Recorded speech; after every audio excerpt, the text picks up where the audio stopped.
Jika barang yang diinginkan pelanggan tidak ada di tempatnya, mereka akan berusaha membantu.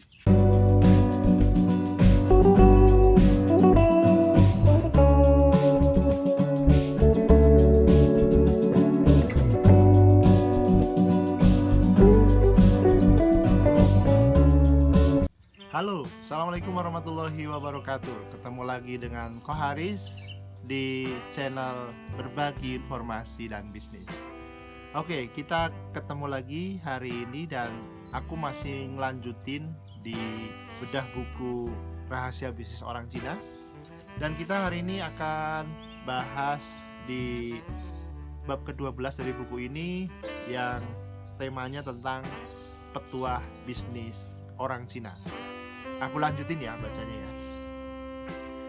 Petuah untuk berhasil dalam bidang perdagangan adalah menjadi pedagang yang dapat dipercaya, mudah kalau berurusan, dan tidak banyak bicara. Orang Cina mempunyai beberapa petuah yang membantu keberhasilan perdagangan mereka. Petuah itu bukanlah aset yang diwariskan secara turun-temurun. Petuah itu bukanlah aset yang diturunkan secara turun-temurun oleh keluarga tertentu. Petuah itu dipelajari dari pengalaman dalam menjalankan kegiatan dagang. Dalam perdagangan, aspek-aspek seperti produk, keterampilan, dan cara-cara pemasaran menjadi elemen penting. Ditambah satu lagi aspek penting yang seringkali diabaikan oleh pedagang, yaitu pelanggan. Tanpa pelanggan tidak ada gunanya memiliki banyak produk. Begitu pula dengan keterampilan. Tidak akan mendatangkan kebaikan apapun jika gagal menarik minat dan perhatian pelanggan agar membeli produk yang ditawarkan. Dalam komunitas dagang orang Cina, pelanggan perlu dilayani dan dijaga seperti raja. Semua kehendak pelanggan harus dipenuhi. Mereka harus memberikan pelayanan yang terbaik kepada pelanggan. Pelanggan yang puas bukan saja akan kembali lagi, melainkan juga membawa pelanggan yang baru. Pelanggan memainkan peranan yang penting dalam pemasaran barang. Pelanggan juga bisa menaikkan atau menjatuhkan image sebuah tempat perdagangan. Jadi, untuk menjadi pedagang yang berhasil, harus dapat memberikan dan mendapatkan keyakinan dari para pelanggan. Dengan kepercayaan dan keyakinan itu, barulah perdagangan akan bertambah maju. Untuk itu, pedagang harus menciptakan hubungan yang dekat dengan pelanggan dan berusaha memelihara hubungan itu. Selain hubungan urusan dagang, pedagang juga perlu diwujudkan hubungan pribadi dengan pelanggan. Jadi selain hubungan dagang, perlu juga dibangun hubungan personal, hubungan pribadi dengan pelanggan kita. Pedagang harus bersikap bersahabat, peduli, dan mempunyai ingatan yang kuat terhadap pelanggan, seperti nama, keluarga, ya kan, tempat tinggal dan wataknya. Pelanggan ingin selalu dihargai loh. Hal ini dapat dilakukan dengan memberikan pelayanan yang istimewa dan juga potongan harga atas barang yang dibelinya. Pelanggan yang puas akan datang lagi dan menjadi orang yang mempromosikan dagangan kita. Sedikit senyuman dan sikap ramah tidak memerlukan biaya, hanya mencuri sedikit waktu pedagang. Pedagang tidak boleh bersikap sombong dan mementingkan diri sendiri. Kepentingan pelanggan harus diutamakan. Hati pelanggan harus dijaga.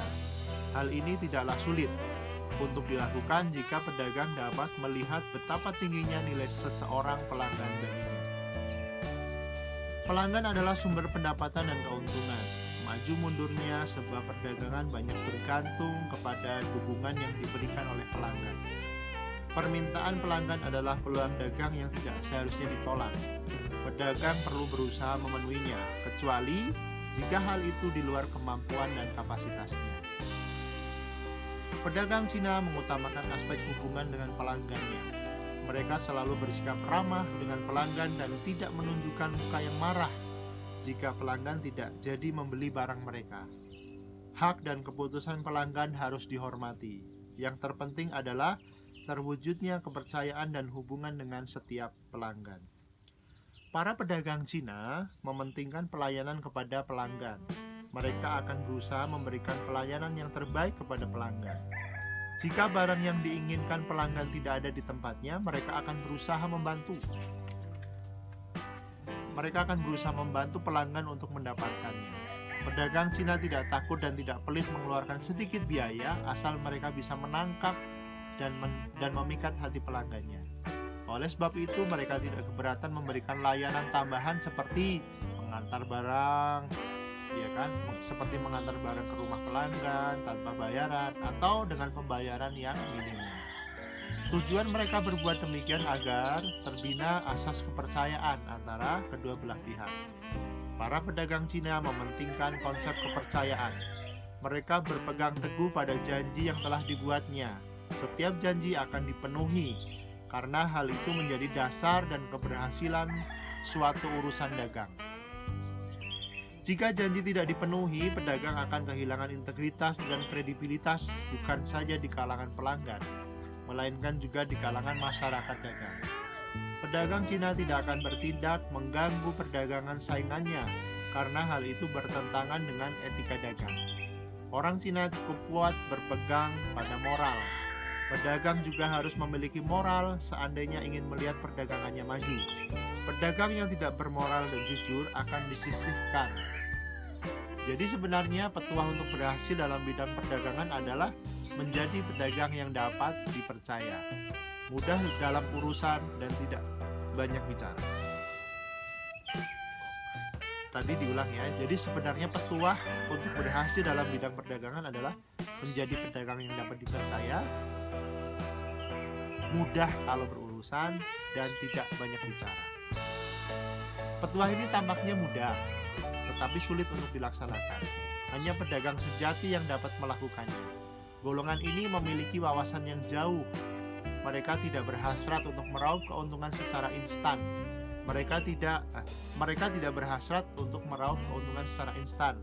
Mereka ingin membangun fondasi perdagangan yang kokoh sebagai sumber pendapatan yang berkelanjutan. Perdagangan dijadikan sebagai anak kandung mereka yang akan diwariskan kepada anak cucu di kemudian hari. Itulah cara orang Cina berdagang, dan mereka menggunakan petuah ini untuk mengekalkan kegiatan perdagangan mereka. Bagi mereka, biar lambat mendapatkan hasil, asalkan perdagangan itu kokoh sepanjang zaman. Ya, demikian tadi aku udah bedah buku di bab ke-12. Kita akan ketemu lagi di bab 13. Kita akan bahas apa? Akan bahas keberhasilan bisnis orang Cina. Sampai ketemu lagi di bab selanjutnya. Tetap happy, tetap semangat belajar, tetap rajin baca buku supaya knowledge kita juga bagus, bisnis kita maju, kehidupan kita lancar. Terima kasih. Thank you. Jangan lupa untuk share, like, subscribe, dan komen di channel aku. Thank you. Assalamualaikum warahmatullahi wabarakatuh.